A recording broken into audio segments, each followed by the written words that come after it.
Okay sir, thank you. ఆగే బాగోదు, అది అది కరెక్ట్ కాదు అది.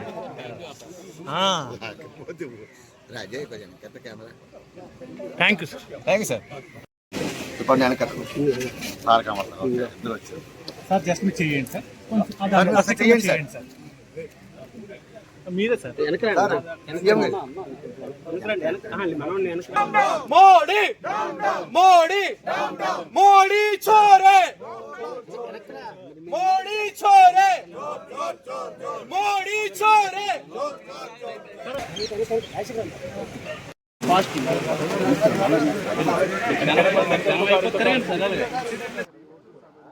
ఓట్ చోరీ అనేది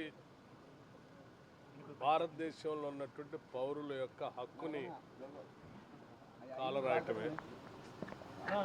భారత రాజ్యాంగం ఈ దేశంలో ఉన్నటువంటి ప్రతి పౌరుడికి కూడా తన ఓటుని హక్కు ద్వారా ఇచ్చి ఈ దేశ పాలన ఏ రకంగా ఉండాలో అనేటువంటి విధానాన్ని స్పష్టంగా చెప్పిన దాన్ని భారతీయ జనతా పార్టీకి సంబంధించినటువంటి కేంద్ర ప్రభుత్వం ఈరోజు పౌరుల ఓట్లని చోరీ అంటే బతుకున్నటువంటి వాళ్ళని తొలగించటం, చనిపోయారని, లేకపోతే అక్కడ ఓటర్లుగా లేనటువంటి వాళ్ళకు కావాల్సినటువంటి వాళ్ళని ఓటర్లుగా చేర్చి ఆ ఓట్ల ద్వారా వాళ్ళు లబ్ధి పొందే కార్యక్రమం. దీనికి సంబంధించి అఖిల భారత కాంగ్రెస్ కమిటీ నాయకుడు, ప్రస్తుత పార్లమెంట్లో ప్రతిపక్ష నాయకుడు లోక్సభలో శ్రీ రాహుల్ గాంధీ గారు నిజాలతో, వాస్తవాలతో, ఉదాహరణలతో సహా దేశవ్యాప్తంగా ప్రజలందరికీ తెలియజెప్పే విధంగా స్పష్టంగా వారు ఉదాహరించి చూపించడమే కాకుండా చాలా స్పష్టంగా ఈ భారత ప్రభుత్వాన్ని, ముఖ్యంగా నరేంద్ర మోడీ గారి నాయకత్వంలో ఉన్నటువంటి ప్రభుత్వాన్ని సూటిగా ప్రశ్నించారు కూడా.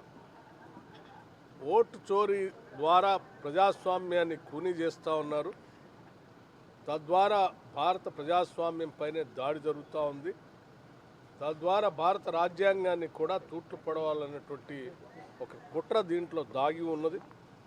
కాబట్టి ఓటర్లకు సంబంధించిన సమగ్రమైనటువంటి సమాచారాన్ని కేవలం హార్డ్ కాపీయే కాకుండా సాఫ్ట్ కాపీ కూడా అందుబాటులో ఉండాలని చెప్పి వారు డిమాండ్ చేస్తున్నటువంటి విషయం కూడా తెలిసింది. అయినప్పటికి కూడా ఇటు కేంద్ర ప్రభుత్వం కానీ, ఎన్నికల కమిషన్ కానీ ఏమాత్రం స్పందించకుండా జరుగుతున్నటువంటి ఈ చోరీ వలన ఏక పార్టీకి, అంటే భారతీయ జనతా పార్టీకి మాత్రమే లాభం చేకూర్చే విధంగా జరుగుతున్న ప్రక్రియ ఇది అత్యంత ప్రమాదకరమైందని చెప్పి, దీని ద్వారా ప్రజలను సమాయత్తం చేస్తూ రాహుల్ గాంధీ గారు చేస్తున్నటువంటి యాత్రకి, పోరాటానికి సంఘీభావంగా ఈరోజు దేశవ్యాప్తంగా అనేక రాజకీయ పార్టీలు, కేవలం రాజకీయ పార్టీలే కాకుండా పౌరులందరికీ ఓట్లు ఉండాలని, ఆ ఓట్ల ద్వారా ప్రజాస్వామ్యాన్ని నిలబెట్టాలని కోరుకునేటువంటి ప్రజాస్వామ్యవాదులందరూ కూడా ఆయనకు మద్దతు ఇస్తూ ఉన్నారు. అందులో భాగంగా ఈరోజు ఈ విశాఖపట్నంలో మన సిడబ్ల్యూసి మెంబర్ గిడుగు రుద్రరాజు గారి నాయకత్వంలో ఈ కార్యక్రమం చేపట్టడం జరిగింది. దాంట్లో ఇక్కడ పాల్గొన్నటువంటి సందర్భంగా ఈ ప్రాంతంలో ఉన్న ప్రజలే కాదు, రాష్ట్రంలో ఇరు రాష్ట్రాల్లో ఉన్నటువంటి తెలుగు ప్రజలందరూ కూడా నేను విజ్ఞప్తి చేస్తూ ఉన్నాను. ఈ ఓటు చోరీ పైన మనం అందరం యుద్ధం చేద్దాం, మన ఓట్లు మనం కాపాడుకుందాం.